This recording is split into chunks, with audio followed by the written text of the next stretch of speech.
રાજ્યમાં ચાંદીપુરા વાયરસના સંભવિત ખતરાને ધ્યાનમાં રાખીને ભરૂચનું આરોગ્ય તંત્ર સંપૂર્ણપણે સજ્જ બન્યું છે. ભરૂચની સિવિલ હોસ્પિટલમાં કોઈપણ કટોકટીની સ્થિતિને પહોંચી વળવા માટે ચાંદીપુરા વાયરસના શંકાસ્પદ દર્દીઓ માટે અલગથી એક સ્પેશિયલ રૂમ એટલે કે આઇસોલેશન વોર્ડ તૈયાર કરવામાં આવ્યો છે. જોકે રાહતના સમાચાર એ છે કે હાલની સ્થિતિમાં ભરૂચ જિલ્લામાં ચાંદીપુરા વાયરસનો એક પણ પોઝિટિવ કેસ નોંધાયો નથી, પરંતુ આરોગ્ય વિભાગ દ્વારા આગોતરી તકેદારીના ભાગરૂપે તમામ તૈયારીઓ પૂર્ણ કરી લેવામાં આવી છે.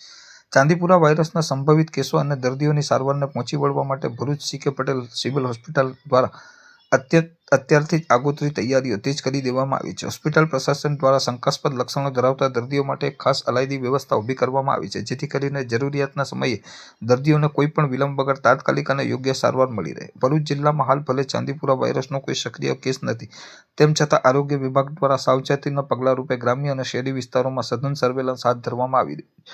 આરોગ્ય તંત્ર દ્વારા નાગરિકોને ખાસ અપીલ કરવામાં આવી છે કે જો બાળકોમાં અચાનક તીવ્ર તાવ આવે, ઝટકા લાગે અથવા કોઈ અસામાન્ય લક્ષણો દેખાય તો તેને સામાન્ય બીમારી ન ગણીને તાત્કાલિક નજીકના સરકારી દવાખાને કે તબીબનો સંપર્ક કરવો. આમ ભરૂચ સિવિલ હોસ્પિટલ સંભવિત આફત સામે લડવા માટે સજ્જ છે, પરંતુ હાલની પરિસ્થિતિ જોતા જનતાએ ચાંદીપુરા વાયરસથી ગભરાવાની બિલકુલ જરૂર નથી. માત્ર તકેદારી અને સાવચેતી રાખવી એ જ સમયની માંગ છે. ચાંદીપુરમના વાયરસના 2 કેસ જણાઈ આવેલ હતા, જે ગુજરાત સરકારની તકેદારી રૂપે આપણે એ વાયરસની જે પેશન્ટ આવ્યા હતા એમાં એસએસજી દરમિયાન ક્યાંક મૃત્યુના સમાચાર આવ્યા.